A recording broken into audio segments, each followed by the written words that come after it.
Hello, everybody. It's John Johnston from Corn Nation, and it's prediction time. 2021 Nebraska Cornhuskers versus Oklahoma Sooners in the anniversary of the game of the century in 1971. I was alive then. I was old enough to watch that game. I don't really remember it, but you see the same punt return by Johnny Rogers over and over and over. And Nebraska won that game. And it was great. That's not this year, just so you know. Nebraska's coming into this game as a 23-point underdog. Just where we want them. Scott Frost is 0-8 against ranked opponents. Sounds ominous. Sounds terrible. Well, let's look at what's going to happen. Nebraska on offense. That doesn't sound very exciting, actually, because Nebraska's shown that we really don't run the ball very well. Our offensive line doesn't play very well. So what has to happen in this game? I think Scott Frost, my buddy Scott, has to help out the offensive line, and he's going to do that by running misdirection plays. He's going to run option.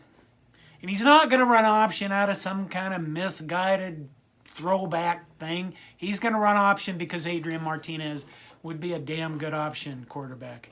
And he's going to run Gabe Ervin out there, and he's going to run Marquise Stepp out there, and he's going to run two other guys out there, and we're going to option the ball around. We're going to move the ball around on offense. And just when they get used to the option, boom, we hit that Samari Torre for the touchdown passes. Is this wishful thinking? Yeah, it's wishful thinking, for God's sakes. What the hell do you think I'm going to say? We're going to run inside zone and outside zone, get 2 yards of carry, and weep and go home?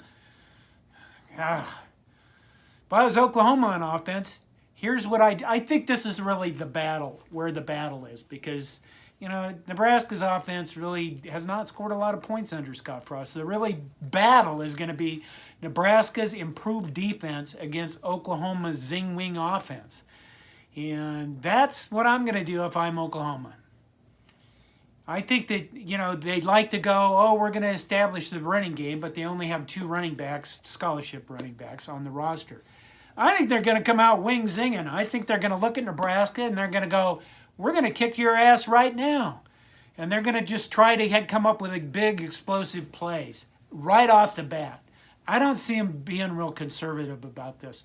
This is a big game from the national perspective. Even if Nebraska sucks, it's still a game that people are probably going to turn on, at least for 10 minutes, to see, well, could it be a game? Maybe it's a game. Maybe just Nebraska's going to lay down and die.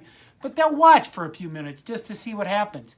And if they see, Spencer Rattler going with the ball all over the place, to his own receivers, of course, then they're probably going to go, I don't need to watch this. Nebraska's going to get destroyed. Which makes this kind of interesting. What is Nebraska going to do on defense? Is Eric Chinander going to go play zone so that he's like, we're going to play it safe and not give up the big play? Or is he going to say, I'm going to play man-to-man in the secondary. I'm going to let the front 7 do what they want. In other words, I'm going to have them attack a little bit more. I'm going to have them go after Spencer Rattler. Try to rattle the Rattler. Yes, I said that. It's terrible. I know. I feel guilty for saying it, and I'm not editing it out.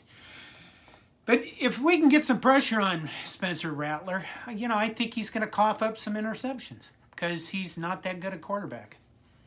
He's not. Keep in mind, you probably heard that and thought, he's better than Adrian Martinez. Yeah, well, that's not who I'm comparing him to. I'm comparing him to Kyler Murray and Baker Mayfield because that's where Oklahoma is. They're supposed to be that good. You get the bar up here when you're supposed to be, college football playoff contenders. You don't get it down here. So in terms of how good is he, I don't think he's that good. And I think that he can be had. So what I think is Nebraska's going to let their secondary cover the receivers without going into zone. God, I hope we don't play zone. I hope we don't wimp out that way because that's like saying, Well, we hope this offense of Nebraska's can score some points. Yeah, they can score about, I don't know, 24 a game because that's where they're at. And that's not enough points in today's game. It's enough points when you beat Buffalo, but it's not enough points against Oklahoma. To beat Oklahoma, we need 34 points. Where to come up with that number?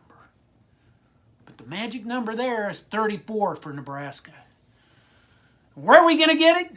We're going to get it by scoring our points, which is about 24, just our offense. And then we're going to get a magic play. We're going to get Cam Taylor-Britt in a punt return that'll tear them loose from their shoes. He's screwed up every punt return he's tried so far. I think pretty close. Close enough. This time, he gets it right and shows what an explosive playmaker he can be with the ball. Cam Taylor-Britt scores a touchdown late on a punt return as Nebraska's defense holds, and Nebraska pulls the upset, 34-31. Okay, like I said, is that wishful thinking? Of course it is. We're 23-point underdogs. Realistically, Oklahoma's going to score 45 points on Nebraska. That's by themselves. I'm going to give them 2 turnovers, and that's where we're going to take some of those points off the board. I'm going to give Nebraska those turnovers. And I'm going to say Nebraska doesn't have any turnovers because it's about time. I am going with the prediction of Nebraska over Oklahoma, 34-31, in a game reminiscent of the 1971 game of the century. So take that, you Oklahoma Sooner sons of bitches. Thanks for listening. Hope you're having fun.